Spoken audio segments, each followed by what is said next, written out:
Rekan-rekan media yang saya hormati, hari ini 10 November 2022 adalah hari pertama rangkaian pertemuan KTT ASEAN ke-40 dan 41 yang diikuti oleh Bapak Presiden.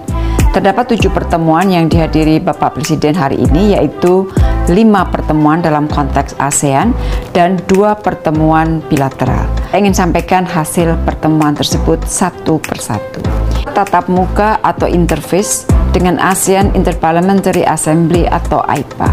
Di dalam pertemuan ini, Bapak Presiden menyoroti berbagai tantangan, baik internal maupun eksternal yang dihadapi oleh ASEAN.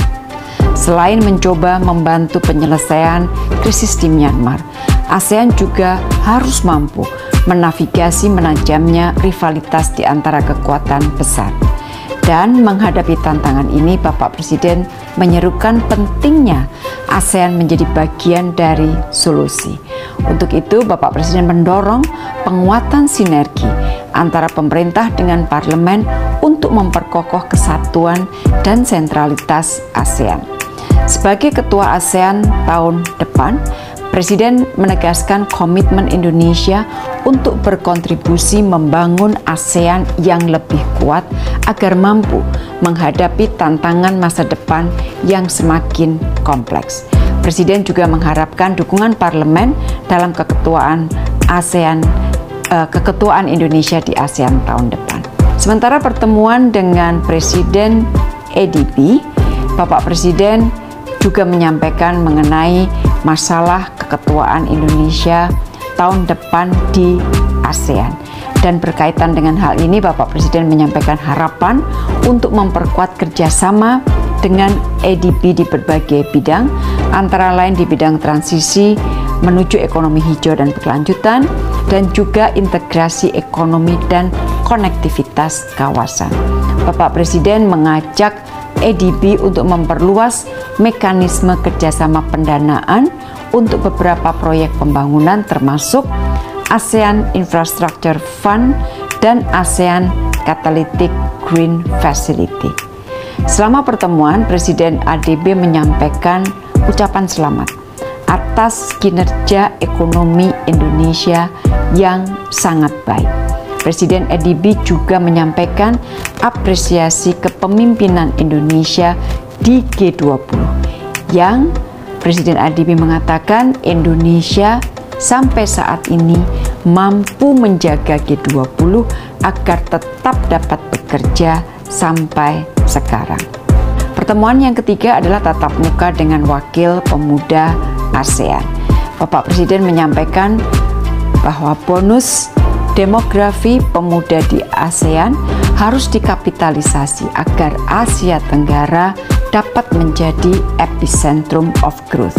Dan terkait dengan hal ini, 2 hal yang ditekankan Bapak Presiden. Pertama, kaum milenial dan generasi Z harus menjadi pendorong untuk mempercepat transformasi digital di kawasan.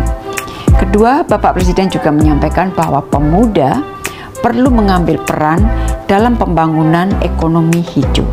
Presiden menaruh harapan besar agar generasi ASEAN, generasi muda ASEAN menjadi garda depan untuk mengusung ekonomi masa depan yang hijau dan berkelanjutan. Untuk pertemuan tatap muka dengan Wakil ASEAN Business Advisory Council atau ABAC, Bapak Presiden mendorong penguatan kemitraan dunia usaha dengan pemerintah di tengah situasi guncangan finansial global.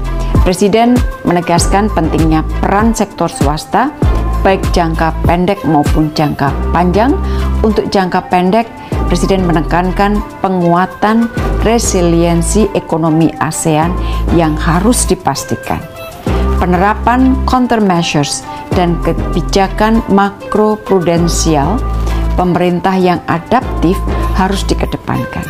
Presiden juga ingin agar sektor swasta lebih forward looking, artinya cermat melihat krisis, berhati-hati tetapi bergerak cepat untuk adaptasi. Sementara untuk jangka panjang, Presiden menyerukan peningkatan daya saing. Presiden menggarisbawahi pemajuan inovasi agar ASEAN menjadi lebih kompetitif di masa depan. dan peluang di sektor ekonomi digital dan ekonomi hijau harus terus dikejar. Selain itu, Presiden juga menyampaikan pesan mengenai pentingnya sinergi untuk memperkokoh UMKM sebagai tulang punggung ekonomi ASEAN. Pertemuan terakhir yang diikuti Bapak Presiden adalah KTT IMTGT, Indonesia, Malaysia, Thailand Growth Triangle yang ke-14. Bapak Presiden menyampaikan bahwa kerjasama subkawasan IMTGT telah membawa manfaat langsung bagi 92 juta masyarakatnya. Hampir 10 tahun terakhir, GDP di kawasan ini meningkat 39%, termasuk pada saat pandemi. Dan di tengah ketidakpastian global, Bapak Presiden mengajak agar ada penguatan komitmen IMTGT dengan 3 fokus utama. Yang pertama, membangkitkan sektor pariwisata subkawasan. Yang kedua yang disampaikan Bapak Presiden adalah pentingnya mempercepat pembangunan hard and soft infrastructure. Hal yang ketiga, Bapak Presiden menekankan pentingnya mewujudkan ekonomi subkawasan yang hijau dan berkelanjutan. ASEAN berkomitmen menggunakan energi terbarukan hingga 35% pada 2025. Tadi sudah saya sampaikan ada 2 pertemuan bilateral. Yang pertama adalah dengan Perdana Menteri Singapura. Pertemuan antara lain membahas mengenai masalah G20, isu Myanmar, dan rencana pertemuan Leaders Retreat tahun depan. Mengenai G20, Singapura menyampaikan dukungan penuh terhadap presidensi Indonesia dan PM Singapura memberikan kembali konfirmasi akan hadir sebagai salah satu undangan. Mengenai isu Myanmar, kedua pemimpin menyampaikan kekecewaan terhadap tidak adanya komitmen junta militer Myanmar dalam mengimplementasikan 5-point konsensus.